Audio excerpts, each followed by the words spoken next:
Assalamualaikum warahmatullahi wabarakatuh. Alhamdulillahirrabbilalamin. Kita bertemu lagi dalam video pembelajaran hari ini. Tapi sebelum belajar, kita sama-sama berdoa dulu yuk. Bismillahirrahmanirrahim. Raditu billahi rabba wa bil islami dina wa bi muhammadin nabiyya wa rasulah. Rabbi zidni ilma warzuqni fahma. Amin. Assalamualaikum warahmatullahi wabarakatuh. Halo adik-adik semua, apa kabar? Semoga selalu sehat dan dalam lindungan Allah Subhanahu wa Ta'ala. Dan pastinya sekarang sudah siap untuk belajar kembali. Pada video sebelumnya kita sudah membahas tentang faktor-faktor kedatangan dari bangsa barat. Kemudian ada revolusi industri, lalu kedatangan bangsa barat ke Indonesia. Sekarang kita masuk ke pembahasan tentang kondisi masyarakat Indonesia pada masa penjajahan. Akan melihat bagaimana pengaruh monopoli dalam perdagangan, kemudian sistem kerja rodi, lalu tanam paksa, serta sewa tanah.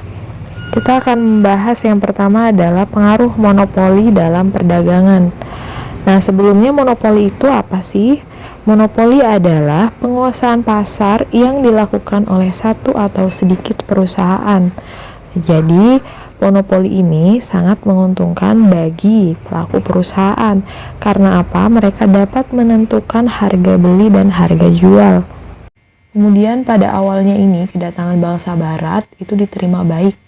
Namun, dalam seiring waktu, hubungan perdagangan tersebut berubah menjadi hubungan penguasaan. Pada awalnya, VOC meminta keistimewaan hak-hak dagang, tetapi dalam perkembangannya, menjadi penguasaan pasar monopoli VOC. Jadi VOC ini menekan para raja untuk memberikan kebijakan perdagangan hanya dengan VOC. Kemudian VOC ini dipimpin oleh gubernur jenderal yang menjalankan tugas memimpin di daerah-daerah jajahan. Jadi bagi para pelaku perusahaan monopoli ini sangat menguntungkan gitu. Sistem monopoli ini sangat menguntungkan. Sebab apa? Mereka dapat menentukan harga beli dan harga jual. Sebagai contoh, kita lihat bahwa VOC ini membeli rempah dari rakyat Indonesia dengan harga yang sangat murah. Namun, VOC ini menjual kembali ke Eropa dengan harga yang sangat tinggi. Nah, dengan begitu, VOC akan mendapat keuntungan yang sangat banyak.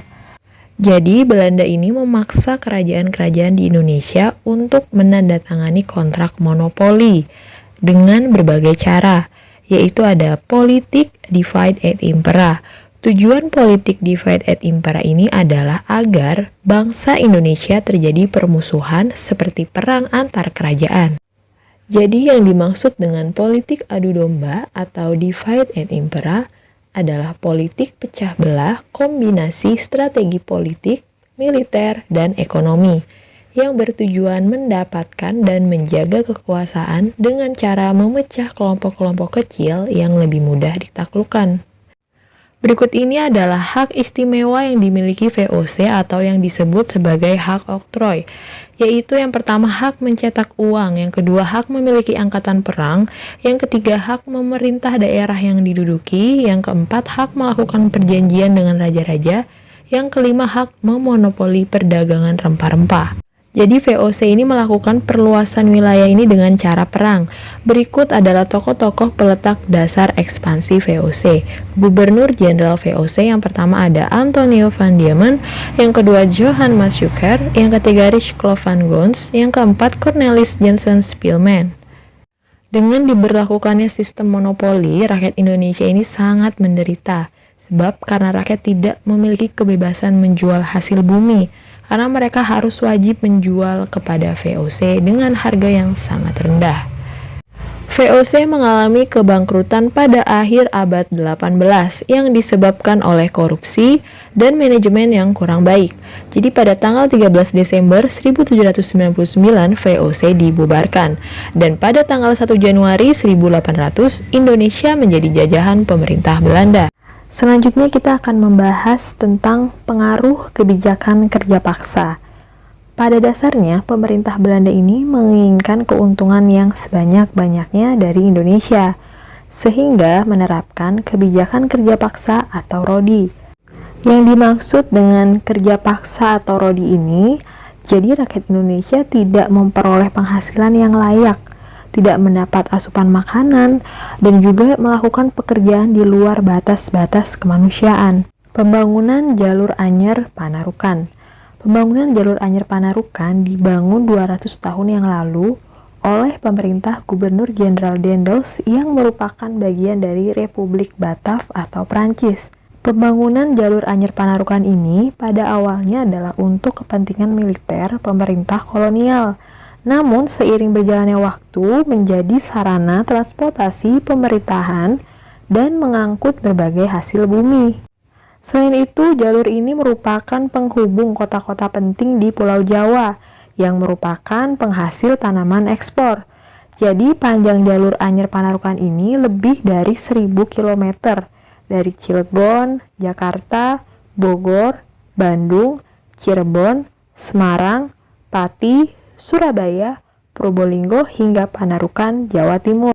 Gubernur Jenderal Daendels memerintah tahun 1808 sampai 1811.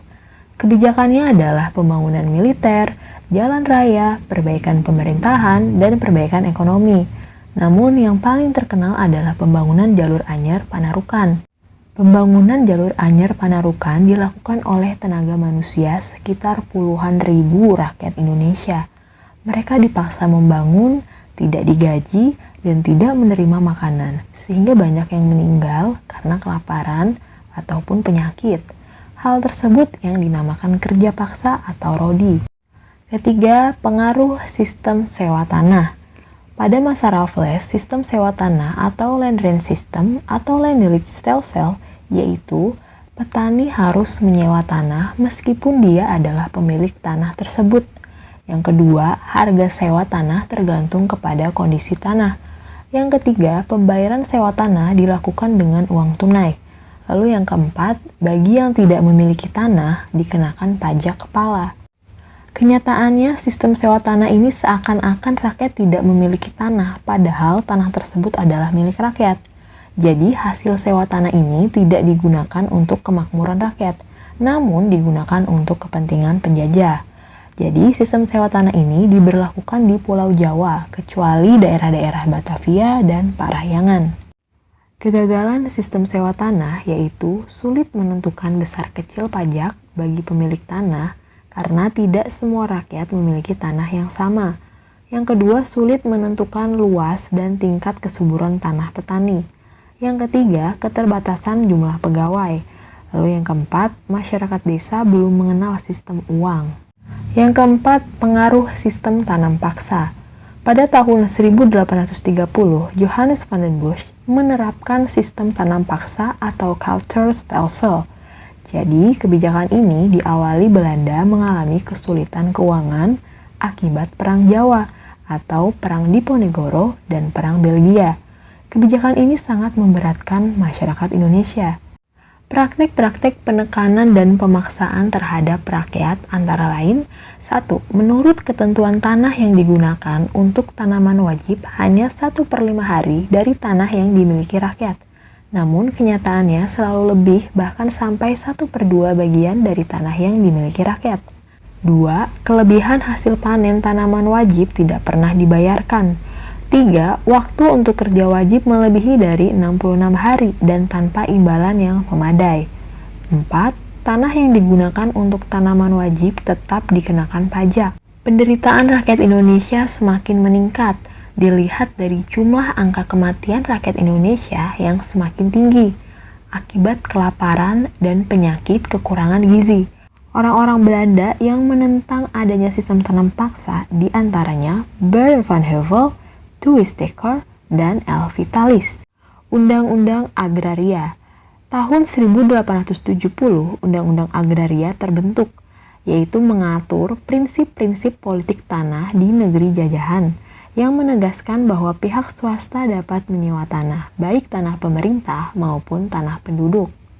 Tanah-tanah pemerintah dapat disewa pengusaha swasta sampai 75 tahun, sedangkan tanah penduduk dapat disewa selama 5 tahun dan ada yang sampai 30 tahun.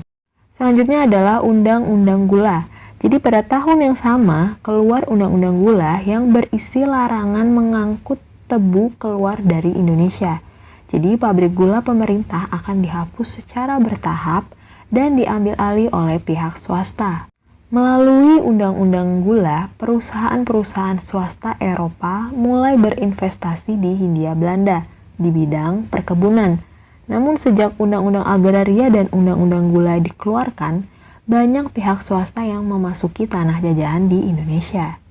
Fungsi tanah jajahan di Indonesia sebagai berikut. Tempat untuk mendapatkan bahan mentah untuk kepentingan industri di Eropa. Lalu ada tempat penanaman modal asing, lalu tempat pemasaran barang-barang hasil industri dari Eropa. Yang terakhir sebagai penyedia tenaga kerja yang murah. Selanjutnya, mari kita kerjakan kuis di bawah ini. Nomor 1, bagaimana dampak sistem tanam paksa pada rakyat Indonesia? Yang kedua, jelaskan kebijakan Dendels yang diterapkan di Indonesia. Yang ketiga, jelaskan sistem sewa tanah pada masa Raffles. Lalu yang keempat, sebutkan hak istimewa VOC. Yang kelima, sebutkan Undang-Undang Agraria tahun 1870. Selamat belajar dan sukses selalu. Alhamdulillah, sekian pembelajaran kita hari ini. Sampai bertemu di pertemuan selanjutnya. Yuk sekarang kita sama-sama baca doa setelah belajar. Bismillahirrahmanirrahim. Allahumma inni istaudiuka ma alam tanihi fardudhu ilayya indaha jati walatan sanihi ya rabbal alamin. Amin. Oke, buat semuanya jangan lupa untuk like, komen, dan subscribe ya. Terus dukung channel ini jadi channel favorit kalian. Oke, terima kasih banyak. Wassalamualaikum warahmatullahi wabarakatuh.